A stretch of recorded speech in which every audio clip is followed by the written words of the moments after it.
हरे कृष्ण दोस्तों, आपके अपने चैनल देवलोक स्टोरीज में आप सबका स्वागत है। जैसा कि आप सब जानते हैं कि आषाढ़ का महीना चल रहा है और आषाढ़ माह को आध्यात्मिक और ज्योतिष दृष्टि से बहुत ही महत्वपूर्ण माना जाता है। धार्मिक मान्यताओं के अनुसार आषाढ़ के महीने में भगवान विष्णु की पूजा की विशेष परंपरा है। आषाढ़ मास को मनोकामना पूर्ति का मास भी माना जाता है। इसीलिए हमारे चैनल पर विष्णु पुराण की सीरीज भी चल रही है। इसमें विष्णु पुराण पूरे आषाढ़ के महीने में ही संपूर्ण की जाएगी। आप सबसे हमारी रिक्वेस्ट है कि आप सब स्टार्टिंग से अंत तक हमारे साथ बने रहें। आप लोग अपनी कोई भी एक मनोकामना यानी अपनी कोई भी एक विश का संकल्प लेकर डेली विष्णु पुराण को सच्चे मन से सुनना स्टार्ट कीजिए। हमें विश्वास है कि आपकी मनोकामना इसी मंथ में जरूर पूरी होगी। आइए अब हम आज का अध्याय स्टार्ट करते हैं। आज के अध्याय में हम आपको सुनाएंगे गंगा के प्रकट होने की कथा और ज्योतिष चक्र एवं शिशुमार चक्र का वर्णन। इस विष्णु पद द्वारा ही सब दुखों को हरने वाली गंगा जी की उत्पत्ति हुई थी। श्री विष्णु के वाम चरण के नाखून रूप स्रोत द्वारा निकलने वाली गंगा को निशिवासर ध्रुव जी अपने मस्तक पर धारण किया करते थे। उसके बाद गंगा जी चंद्रमंडल से प्रवाहित होकर मेरू पर्वत पर गिरी और विश्व को पावन करने के प्रयोजन से चारों दिशाओं में गमन करती हैं।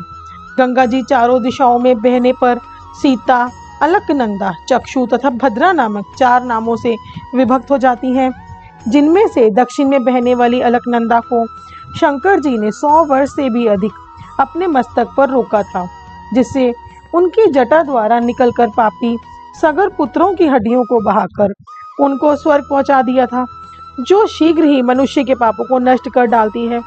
पुत्रों द्वारा जिस गंगा के प्रवाह में पितरों के लिए एक दिन के तर्पण से पितरों को 100 वर्ष तक दुर्लभ प्रकार की तृप्ति हो जाती है, जिसके कूल पर भूपों ने महायज्ञों द्वारा विष्णु भगवान का पूजन किया और स्वर्ग लोक तथा इस लोक पा लिया।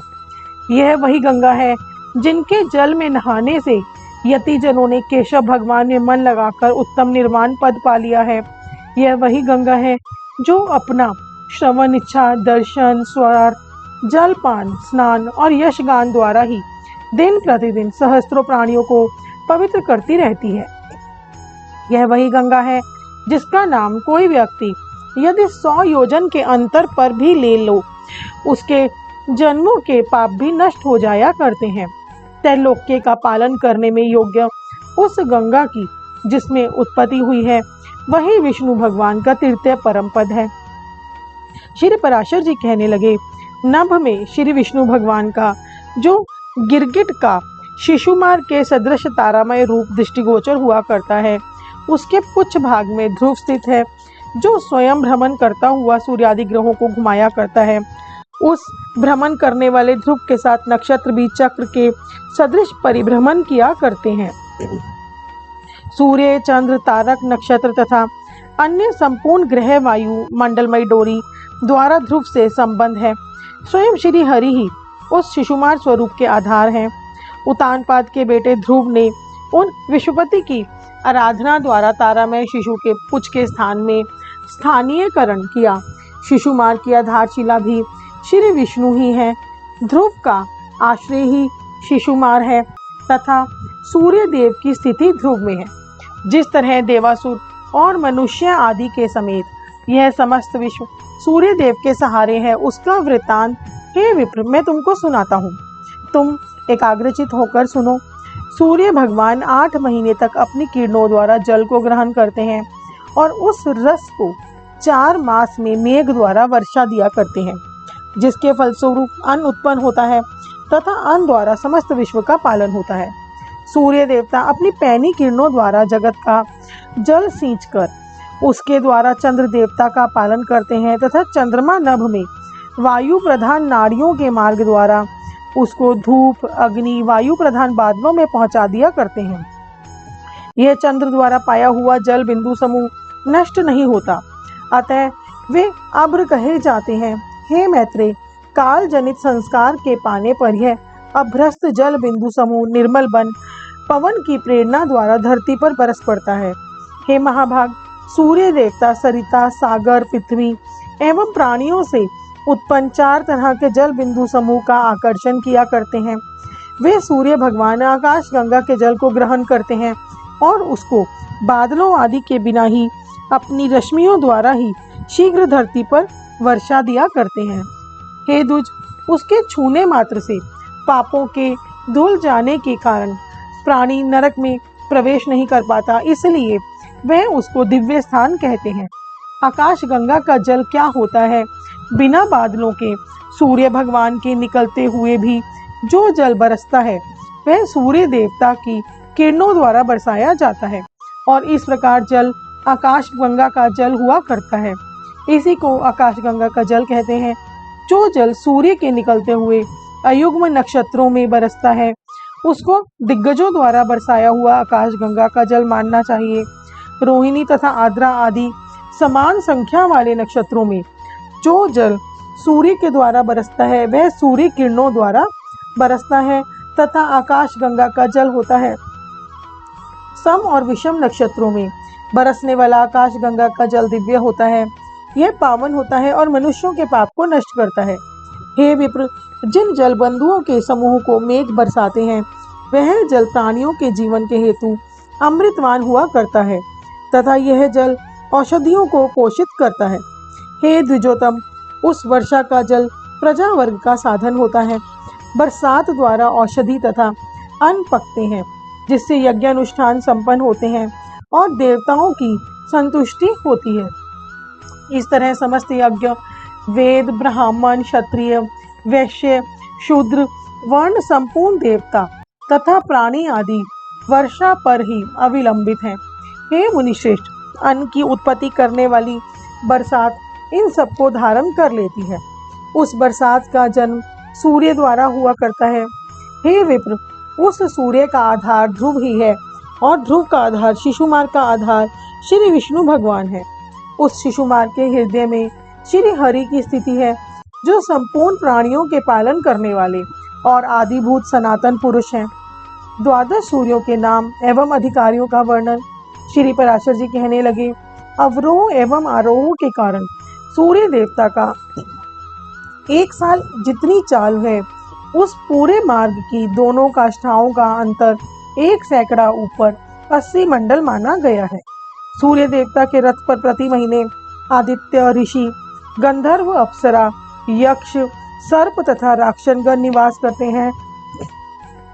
मधुमास चैत्र में सूर्य देवता के रथ पर धाता नाम के आदित्य, क्रतुस्थला अप्सरा, पुलसत्य ऋषि, वासुकी सर्प, रथभूत यज्ञ, हेति राक्षस तथा तुम्बरु गंधर्व वास करते हैं।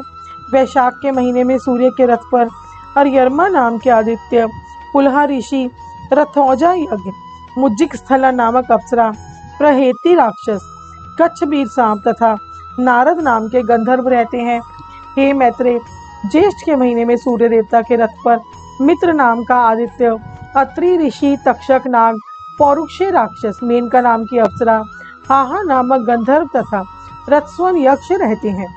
और हे मैत्रेय, आशान के महीने में वरुण नाम का आदित्य, वशिष्ठ ऋषि, नाग सर्प, सहजन्या नामक अप्सरा, हुहु गंधर्व, रथ राक्षस तथा रथचित्र नामक यक्ष उस सूर्य रथ में वास किया करते हैं। सूर्य के रथ में सावन के महीने में इंद्र नामक आदित्य, विश्वावसु नामक गंधर्व, स्रोत यक्ष, एलापुत्र नाग, अंगिरा नाम के ऋषि, प्रमलोचा नामक अप्सरा तथा सर्पी राक्षस रहते हैं। भाद्रपद मास में सूर्य देवता के रथ में विवसन नाम के आदित्य, उग्रसेन नाम के गंधर्व, भृगि ऋषि, आपूरन यक्ष, अनुमलोचा अप्सरा, शंखपाल नाग तथा व्याघ्र राक्षस रहा करते हैं। सूर्य रथ पर आश्विन के महीने में पूषा नाम का आदित्य, वसुरुचि नामक गंधर्व, वात राक्षस, गौतम ऋषि, धनंजय नामक सर्प, सुमेरु गंधर्व तथा घृताची नामक अप्सरा निवास करते रहते हैं। उस रथ में कार्तिक के महीने में विश्वावसु गंधर्व, भारद्वाज नामक ऋषि, पर्जन्य आदित्य, एरावत सर्प, विश्वाची नामक अप्सरा, सेनजित रक्ष और नाम के राक्षस निवास करते हैं। मार्गशीर्ष में अंश नाम के आदित्य, कश्यप ऋषि, महापद्य सर्प, उर्वशी अप्सरा, ताक्षर यज्ञ, चित्रसेन नामक गंधर्व तथा विद्युत नाम का राक्षस रहता है। पौष के महीने में ऋषि भग नामक आदित्य, उर्वाणु गंधर्व, सफूर्ज राक्षस, कंकोरटक सर्प, अरिष्टनेमी यक्ष और पूर्वचिता अप्सरा निवास करते हैं। हे मैत्री, माघ के मास में सूर्य देवता के रथ पर त्वष्टा आदित्य, जगदिम्न नामक ऋषि, कंबल नामक सर्प, तिलोत्तमा नाम की अप्सरा, ब्रह्मोदेव, पेत राक्षस, ऋतुजित यक्ष तथा धृष्टाष्ट गंधर्व वास करते हैं। फागुन के महीने में सूर्य देवता के रथ पर विष्णु नाम के आदित्य, अश्वतर सूर्य, रंभा अप्सरा, सूर्यव्रत नामक गंधर्व, सत्यजित नामक यक्ष, विश्वामित्र ऋषि तथा यज्ञोपेत राक्षस निवास करते हैं। इस तरह ये 7 गण एक एक महीने एक विष्णु भगवान की शक्ति द्वारा तेज युक्त होकर सूर्य भगवान के रथ पर वास करते हैं। मुनि सूर्य देवता की स्तुति किया करते हैं, गंधर्वगण उनका यशोगान करते हैं, अप्सराएं नृत्य किया करती हैं, राक्षस रथ के पीछे चला करते हैं, सर्प रथ को सजाते हैं तथा यक्ष रथ की बागडोर संभालते हैं और नित्य सेवक उसको चारों ओर से घेरते हैं। सूर्य के 7 गण ही अपने अपने समय पर वर्तमान होकर सर्दी, गर्मी और बरसात आदि करते हैं। श्री मैत्री कहने लगे, अभी आपने बताया कि सूर्य मंडल में स्थित तमोगुण की ही सर्दी, बरसात, गर्मी करते हैं, तो फिर सूर्य देवता क्या करते हैं? फिर यह कैसे कह सकते हैं कि सूर्य से बरसात होती है? यदि 7 गणों का काम ही बरसात आदि करना है, तो लोग यह कैसे कहते हैं कि अब सूर्य उदय हुआ, अब वह मध्य में स्थित है तथा अस्त हो रहा है? श्री पराशर जी कहने लगे, 7 गणों में से ही सूर्य एक है, उनमें प्रधान होने से उनका महत्व है। सूर्य स्वरूप विष्णु का ना कभी उदय करता है और ना कभी अस्त, वे स्वरूप से सदैव विद्यमान रहते हैं। ये 7 तरह के गण तो उनसे अलग हैं। स्तंभ में जड़ित दर्पण की भांति जो कोई भी उसके पास होता है, उसी को उसमें अपनी छाया दृष्टिगोचर हुआ करती है। हे विप्र, इसी तरह वह विष्णु शक्ति सूर्य के रथ से कभी चलायमान नहीं हुआ करती तथा हर महीने में सूर्य देवता के अलग अलग स्थित होने पर वह उसकी अधिष्ठात्री हुआ करती है। सूर्य भगवान पितृदेवता तथा मनुष्य आदि को रात दिन के कारण स्वरूप प्राप्त करते रहते हैं। सूर्य की सुषुम्ना नाम की रश्मि द्वारा शुक्ल पक्ष में चंद्रमा घोषित होता है। तदंतर सूर्य कृष्ण पक्ष में उस अमृत युक्त चंद्रमा की प्रत्येक कला का देवता पान किया करते हैं। कृष्ण पक्ष के समाप्त होने पर चतुर्दशी के बाद 2 कला युक्त चंद्रमा का पितृगण पान किया करते हैं। इस तरह सूर्य देवता तथा पितृगण तृप्त होते हैं। भूमंडल से जितना जल सूर्य अपनी रश्मियों द्वारा एकत्रित करते हैं, उस संपूर्ण जल को वह प्राणियों की पुष्टि एवं अन्य की उत्पत्ति में वृद्धि के हेतु बरसा दिया करते हैं। उससे सब आनंदित हो जाया करते हैं और इस तरह देव पितर सभी पोषित होते हैं। हे मैत्री, इसी रीति के द्वारा सूर्य भगवान देवताओं का पाक्षिक यानी 15 दिन का, पितरों का मासिक यानी 30 दिन का और मनुष्यों का प्रतिदिन तर्पण करते हैं। श्री पराशर जी कहते हैं, चंद्र देवता का रथ 3 पहियों का है। उसमें वाम कुंद कुसुम के सदृश सफेद रंग के घोड़े जुड़ते हैं। द्रुत गति वाले ध्रुव के आधार पर स्थित रथ पर चंद्र देवता तथा नाग विधि पर आधारित आदि नक्षत्रों का भोग किया करते हैं। सूर्य देवता की तरह चंद्रमा की किरणों के भी घटाव बढ़ाव निश्चित है। हे मुनिवर, सूर्य के सदृश सागर गर्भ से जन्म लेने वाले उनके अश्व भी एक बार जोते जाने के बाद 1 कल्प तक रथ को चलाते ही रहते हैं। हे द्विज, सुरों के पान करने से क्षीण होने वाला मात्र चंद्रदेव को प्रकाश युक्त सूर्य भगवान अपनी एक रश्मि से फिर पोषित करते हैं। जिस कर्म के द्वारा देवता चंद्रमा का पान करते हैं, उसी कर्म के द्वारा सूर्य देवता उनको शुक्ला प्रतिपदा से हर रोज पुष्ट किया करते हैं। हे मैत्रेय, इस तरह अर्धमास में इकट्ठे हुए चंद्रदेव के सदृश अमृत को देवता पुनः पान करने लगते हैं, क्योंकि देवताओं का भोजन तो अमृत ही है। 33,3333 देवता चंद्रमा द्वारा एकत्रित अमृत पीते हैं। जब चंद्रमा कला मात्र रह जाता है और सूर्य मंडल में प्रविष्ट होकर उसकी आभा नाम मात्र की रश्मि में रहती है, तो वह तिथि ही अमावस्या कहलाया करती है। उस रोज रात में प्रथम तो वह जल में प्रविष्ट होता है, फिर लता वृक्ष में वास करता है, फिर क्रम से सूर्य में चला जाता है। अमावस्या को जब चंद्रमा वृक्ष लता आदि में निवास करता है, उस समय कोई वृक्ष बेल आदि के पत्ते भी तोड़ता है तो वह ब्रह्म हत्या का पाप भोगता है। सिर्फ 15वीं कला रूप भाग के किंचित शेष रहने पर उस क्षीण चंद्रमा को मध्यांतर काल में चारों ओर से पितर घेर लिया करते हैं और चंद्र की बची हुई अमृतवान कला का वे पान कर लिया करते हैं। स्वस्थ, बहिर्षद तथा अग्निश्वाता नामक 3 प्रकार से पितर अमावस्या के दिन चंद्र किरण से मिले हुए उस अमृत को पीकर तृप्त होते हैं। चंद्रमा द्वारा शुक्ल पक्ष में देवों की और कृष्ण पक्ष में पितरों की पुष्टि होती है तथा अपने शीतल जल बिंदुओं द्वारा लता वृक्ष आदि औषधि आदि की उत्पत्ति करके चांदनी से चंद्रदेव मानव पशु, कीट, पतंग आदि सब प्राणियों का पालन करते हैं। चंद्रमा के बेटे बुध का रथ वायु तथा अग्नि में द्रव्यों से बना है। उसमें वायु के सदृश तेज चलने वाले 8 घोड़े जुते हुए हैं। शुक्र का रथ भी अत्यंत महान है। उसमें पृथ्वी से उत्पन्न हुए घोड़े जुते हैं, जिसमें रथ की सुरक्षा के लिए लोहे का आवरण बना है। रथ का नीचे का भाग अति सुंदर है, जिसमें शस्त्र रखने का सुरभ्य स्थान लगा है और पताका फहरा रही है। सोने से बना हुआ रथ अति शोभायमान लगता मंगल का है। अग्नि द्वारा उत्पन्न हुए जिस रथ में अरुण वर्ण के 8 घोड़े जुते हैं, उसमें साल के आखिर में हर राशि में बृहस्पति देवता विराजते हैं। आसमान से उत्पन्न हुए विचित्र कर्ण के घोड़ों वाले रथ में शनैचरे जी शनैः शनैः चलते हैं। राहु का रथ मटियाले रंग वाला है, जिसमें भौरे के समान काले रंग के 8 घोड़े जुड़े हुए हैं। पूर्णिमा पर यह राहु सूर्य से निकलने के बाद चंद्रमा के निकट आया करता है और अमावस्या पर यह चंद्रमा से निकलने के पश्चात सूर्य देवते के पास आता है। इसी तरह से केतु के रथ के घोड़े पुल्लाओं के धुएं की सी शोभा वाले और लाख के वर्ण के सदृश लाल है। ये घोड़े वायु की तरह दौड़ते हैं और यह नवग्रहों के रथों का वृतांत हुआ। ये संपूर्ण वायुमयी रज्जु द्वारा ध्रुव से बद्ध हैं तथा तारामंडल वायुमयी रज्जु द्वारा ध्रुव के साथ संबंध हुए भ्रमण करते रहते हैं। जितनी वायुमयी डोर है उतने ही तारे हैं। डोरियों से बंधकर वे स्वयं घूमते हुए और ध्रुवों को भ्रमण कराते हैं। जिस तरह तेली खुद घूमते हुए कोलू को भी अपने साथ घुमाते हैं, उसी तरह संपूर्ण ग्रह वायु से बद्ध होकर घूमते हैं, क्योंकि इन वायु चक्रों के द्वारा प्रेरित होकर संपूर्ण ग्रह विनैति से सदृश भ्रमण करते हैं। अतः वह प्रवह कहलाया जाता है।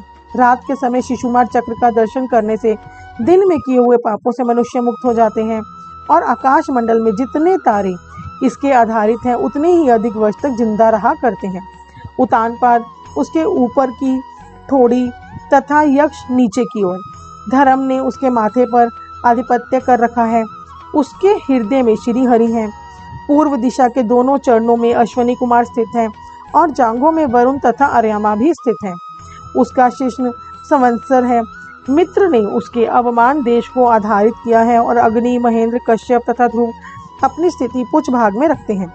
शिशुमार के पीछे के भाग में अपनी स्थिति रखने वाले ये अग्नि आदि 4 तारे कभी अस्त नहीं हुआ करते हैं। हे द्विजोतम, विष्णु भगवान के मूर्त स्वरूप जल द्वारा पहाड़ तथा सागर आदि सहित कमल सदृश की उत्पत्ति हुई। तारे, त्रिभुवन, वन, पहाड़, दिशाएं, सरिताएं तथा सागर संपूर्ण विष्णु हरि ही है और अन्य भी जो कुछ है या नहीं है वह संपूर्ण भी आप ही है, क्योंकि श्री हरि ज्ञान रूप है। हे विप्र, जो वस्तु बार बार परिवर्तित होती रहती है और पहले आकार में नहीं आती, उसमें यथार्थ है ही क्या? अतः विज्ञान के अलावा कभी कोई पदार्थ आदि नहीं है। वही विष्णु भगवान सब में स्थित है। आज का अध्याय संपूर्ण होता है। ओम जय जगदीश हरे, स्वामी जय जगदीश हरे। भक्त जनों के संकट, दास जनों के संकट, बंसी वाला दूर करे। ओम जय जगदीश हरे। जो ध्यावे फल पावे, दुख विन से मन का। स्वामी दुख विन से मन का। सुख संपत्ति घर आवे, सुख संपत्ति घर आवे। कष्ट मिटे तन का। ओम जय जगदीश हरे। मात पिता तुम मेरे, शरण गहूँ मैं किसकी। स्वामी शरण गहूँ मैं किसकी। तुम बिन और न दूजा, प्रभु बिन और न कोई। आस करूँ मैं जिसकी। ओम जय जगदीश हरे। तुम पूरन परमात्मा, तुम अंतर्यामी। स्वामी तुम अंतर्यामी। पार ब्रह्म परमेश्वर, पार ब्रह्म परमेश्वर, तुम सबके स्वामी। ओम जय जगदीश हरे। तुम करुणा के सागर, तुम पालन करता। स्वामी तुम पालन करता। मैं मूरख खल कामी, मैं सेवक तुम स्वामी। कृपा करो भरता। ओम जय जगदीश हरे। तुम हो एक अगोचर, सबके प्राणपति। स्वामी सबके प्राणपति। किस विध मिलूं दया में, कैसे मिलूं दयालु। तुमको मैं कुमति। ओम जय जगदीश हरे। दीन बंधु दुख हरता, तुम रक्षक मेरे। स्वामी तुम रक्षक मेरे। करुणा हस्त उठाओ, अपनी शरण लगाओ। द्वार पड़ा मैं तेरे। ओम जय जगदीश हरे। विषय विकार मिटाओ, पाप हरो देवा। स्वामी कष्ट हरो देवा। श्रद्धा भक्ति बढ़ाओ, श्रद्धा प्रेम बढ़ाओ। संतन की सेवा। ओम जय जगदीश हरे। श्री जगदीश जी की आरती जो कोई नर गावे। स्वामी प्रेम सहित गावे। कहत शिवानंद स्वामी, कहत हरि हर स्वामी। मन वांछित फल पावे। ओम जय जगदीश हरे। स्वामी जय जगदीश हरे। स्वामी जय दीनानाथ हरे। दोस्तों, उम्मीद है आपको ये वीडियो पसंद आई होगी। हम पूरे आषाढ़ के महीने में डेली आषाढ़ मास के महत्व की वीडियोस लाते रहेंगे। डेली सुबह 5 बजे वीडियोस अपलोड कर देते हैं।